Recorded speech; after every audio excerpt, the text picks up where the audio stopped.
2018년도 제2회 충청남도 지방 공임 7급 농촌지도사 합격자 정다솜입니다.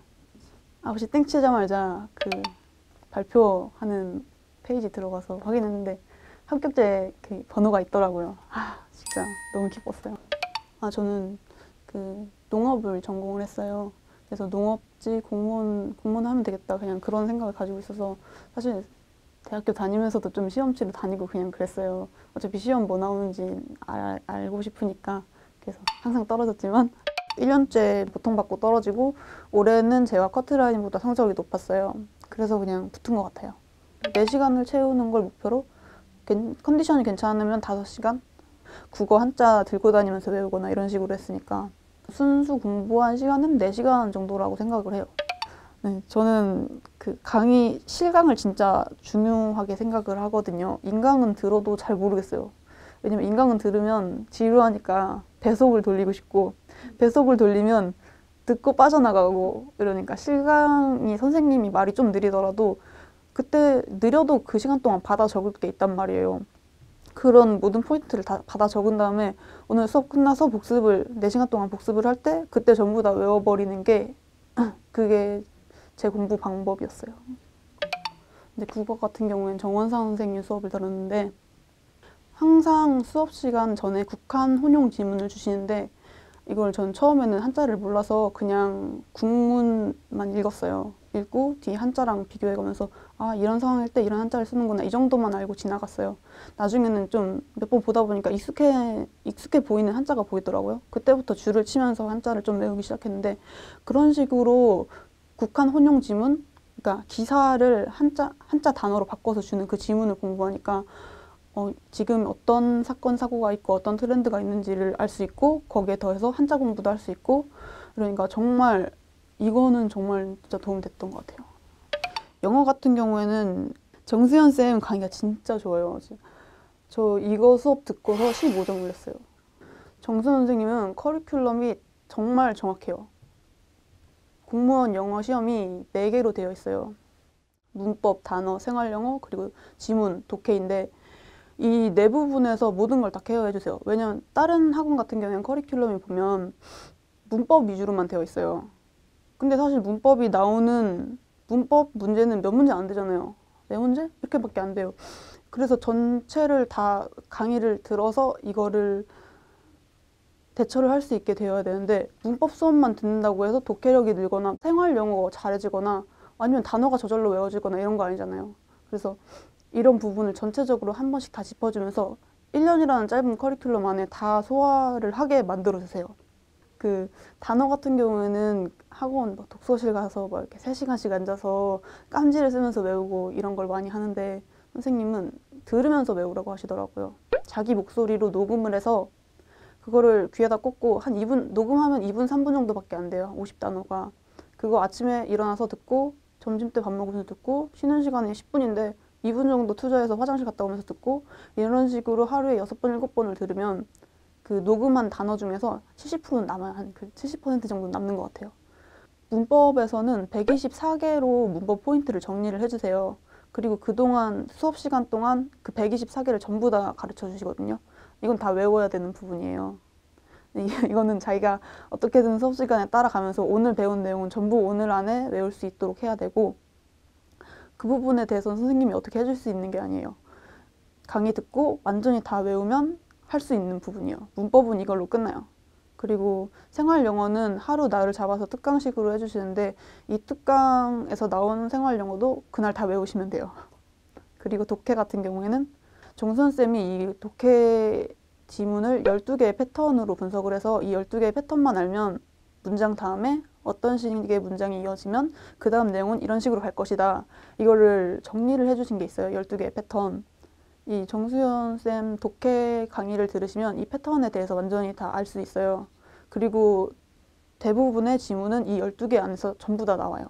1년 하고서 9급 붙었다가 붙은 줄 알고 학원에서 짐 다 뺐다가 면접에서 떨어지고 다시 돌아와야 될 때 그때가 정말 하기 싫다 이런 생각도 들고 공부도 안 되고 면접 면접을 치고 나서 발표 나기 전까지는 뭐 아무것도 손에 안 잡히더라고요. 그리고 발표 나가서 떨어졌으니까 다시 학원으로 가야지 하고 학원으로 돌아와서 그 처음에 한 일주일 정도가 마음이 너무 안 잡히더라고요. 그래서 그냥 일단 수업 있으면 수업에 그냥 일단 나와요. 나와서 앉아 있어요. 그리고 수업이 끝나면 자습실에 가요. 그리고 그냥 앉아 있어요. 자습실에 가서 남들 공부하는 거 보면 아유, 쟤도 그렇게 저렇게 막 공부를 하는데 저 친구도 저렇게 공부하는데 나도 해야지 좀 이런 생각도 들고 그리고 그렇게 앉아서 남들 공부하는 걸 쳐다봐도 공부가 안 되면 나가요. 나가서 여기가 대방역 바로 앞이라서 대방역 지나면은 바로 여의도인데 여의도에 가요. 여의도에 가면 직장인들이 밥을 먹는 맛있는 맛집들이 많아요. 홍땡 빌딩에 맛있는 돈가스를 파는데 그 돈가스를 먹고 와요. 그러면 기분이 좋아져서 다시 공부를 할 수 있게 돼요. 대방고시 학원이 그냥 프리패스 가격도 괜찮고 여기는 자습실이 공부할 공간이 진짜 많아요. 자습실이 칸막이, 독서실 칸막이로 된 자습실도 있고 아니면 그냥 학교 책상처럼 된 그런 책상도 있고 아니면 크게 여러 명이 앉을 수 있는 8명, 9명 이렇게 앉을 수 있는 그런 책상도 있고 4명 앉을 수 있는 곳도 있고 아니면 밖에 창문 열어놓고 공부할 수 있는 그런 공간도 있고 정말 그냥 앉으면 다 공부할 수 있는 곳이라서 그런 시설이 괜찮았던 것 같아요. 면접 스터디 작년도 했고 올해도 했는데 저는 개인적으로 작년에는 서로 다른 직렬이었어요. 올해는 같은 농업 직렬이었어요. 근데 충남 같은 경우에는 면접이 집단 토론하고 개별 면접이 있어요. 근데 집단 토론 같은 경우에는 주제가 어려운 주제가 나오지 않아요. 저희가 어떤 주제를 했냐면 저희 주제는 중고생 두발 자유화에 대해 어떻게 생각하는지 수시 제도를 제한하고 정시 제도를 강화하는 것에 대해서 찬성하는지 반대하는지 금메달리스트 병역 면제 논란에 대해서 어떻게 생각하는지 정부 부동산 대책이 성공할 수 있나 그리고 최저임금이 이대로 괜찮은가 공공부문 일자리 창출 사업이 실제 실업률 감소에 기여하는가 라는 질문이었어요. 6개가 있는데 이 중에 3개는 어렵잖아요. 그래서 이 집단 토론 같은 경우에는 6개 중에 아래 3개가 아니고 위에 3개에 대해서 얘기하라는 의도로 이렇게 됐다고 생각을 해요. 면접은 내가 얼마나 많이 알고 똑똑한가를 보는 시험이 아니라 이 사람이 정말 같이 일하고 싶은 사람인가를 보는 시험이잖아요. 면접에서는 웬만하면 좀 쉬운 주제를 선택을 하시고 집단 토론에서 쉬운 주제를 선택하시고 이것에 대해 활발하고 적극적으로 이야기하는 모습을 보여주는 게 좋다고 생각을 해요. 공무원 생활을 하면서 집단적으로 의견을 제시하고 어떤 문제를 해결하거나 방향을 설정하거나 그런 식의 토의나 토론을 할 일이 많을 텐데 그런 집단 의사결정 과정에서 이 사람이 어떻게 대처하는지를 보려고 하는 게 집단 토론이라고 생각을 하거든요. 저희 충남 같은 경우에는 지방직 면접이 일반적으로 보통을 주는데 우수는 슈퍼스타 K 아시죠? 거기서 골드 티켓 막 이런 거 주잖아요. 성적 같은 거 안 보고 우리랑 무조건 같이 일해야 되는 사람이다. 골드 티켓 딱 이런 느낌이에요. 이게 우수예요. 미흡은 얘랑 일을 해야 되나? 얘가 성적이 아무리 좋아도 뽑아놓으면 일을 할 수 있을까? 이건 좀 아닌 것 같은데? 이게 미흡이라고 보시면 돼요. 그리고 개별 면접 같은 경우에는 자기소개서 질문, 충청남도는 책 질문이 있어요. 책을 읽고 독서평을 말하고 내가 이 사람이 진짜로 이 책을 읽었는지 안 읽었는지 확인을 하기 위한 도서 관련 질문이 3개 정도 나와요. 하나나 2개는 쉬운 걸 물어보고 하나는 진짜 어려운 이 책 안에 있는 정말 지엽적인 내용을 물어봐요. 우수를 받으시려면 이 독서 질문까지 대답을 하셔야 되고 그냥 보통을 받으면 된다라는 성적이 높으신 합격자분은 이 부분까지는 정말 책을 정말 안 읽은 티만 안 나면 돼요. 그리고 자기소개서 질문 같은 경우에는 팩트체크를 하시거든요.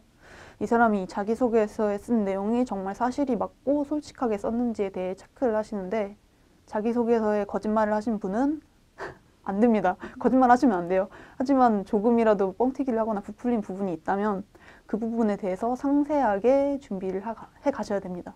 면접관들이 읽다 보면 이상한 부분이 있으니까 물어보는데 거기서 당황을 하거나 그 자기소개서에 쓴 것과 다르게 대답을 하면 아시죠?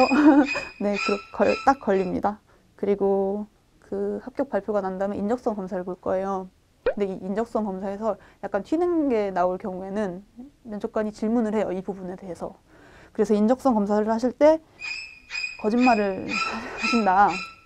약간 이상적인 모습이 있잖아요. 막 정직한 사람, 바른 사람, 사회성이 좋은 사람 이런 쪽으로 전부 다 체크를 하시면 면접관이 이상하게 느낄 수밖에 없어요. 이 사람은 왜 이렇게 완벽하지? 그래서 그런 부분에 대해서 좀 더 튀었던 부분에 대해서 질문을 해요. 저 같은 경우에는 좀 다른 분야의 친구들과 사귀는 것을 좋아한다라고 일관적으로 체크를 했거든요. 그랬더니 제가 사회성이 별로 그렇게 높은 편은 아니에요. 그러니까 인적성 검사에서도 사회성이 높지 않다고 나왔겠죠. 그런데 다양한 친구를 사귀는 게 좋다라고 답변을 했으니까 이 부분이 확 튀는 거예요. 네. 그래서 면접관이 인적성 질문을 할게요. 이런 다음에 다양한 친구들과 사귀는 걸 좋아합니까? 이렇게 물어봤어요. 저 같은 경우에는 이 인적성 질문지에 있던 질문이랑 똑같은 질문을 했으니까 아, 이게 인적성 질문 때 내가 답변을 튀게 했던 부분이구나 라고 알아챌 수 있어서 대답을 할 수 있었는데 만약에 그렇게 튀지 않는 이런 식으로 바로 튀지 않는 답변을 했다면 주의가 필요해요. 수험생으로서는 진짜 모를 만한 부분이 있잖아요. 저는 농업직렬이라서 농업에 대해서 말씀을 드릴게요. 그 농가에 전화를 해봤더니 요즘 4차 산업혁명이라고 해서 정부가 기계화를 하고 뭐 자동화를 해서 생산을 한다 이런 식으로 화려하게 얘기는 해요. 그런데 실제 농가에서는 비닐하우스 짓고 땡이거든요. 비닐하우스에다가 4차 산업혁명, 뭐 사물인터넷, IoT 이런 걸 어떻게 적용을 하겠어요. 이렇게 티코에다 마치 람보르기니 엔진을 다는 것 같은 그런 실정인 거예요. 말이 안 되죠.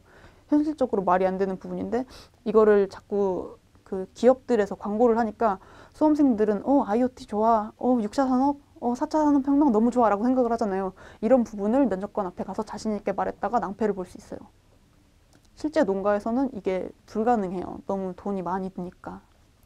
그래서 이런 부분에 대해서 내가 파악을 하고 있다.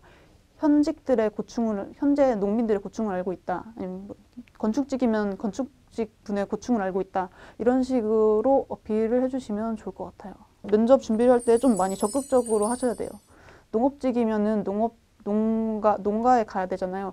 농가에 전화를 해서 뭐 FTA 때문에 힘든 점은 없는지 이런 식의 인터뷰를 하고 저 잘 모르지만 환경직이면 환경 쪽에 하시는 분이 있을 거 아니에요. 거기다 전화를 해서 인터뷰를 하고 이런 식으로 전화 인터뷰는 솔직히 한 10분, 20분밖에 안 걸리니까 그 정도는 하실 수 있을 거라고 생각해요. 이 정도 적극성은 보여주고 어필을 하는 게 좋다고 생각해요. 이게 내 직렬에 대한 열정과 직업에 대한 애정 이런 걸 보여주는 거라고 생각해요. 그리고 자기 지역에 있는 업체나 자기 지역에 있는 농가에 전화를 했다면 더 플러스가 되겠죠. 왜냐면 지역에 대한 애정도 보여줄 수 있으니까.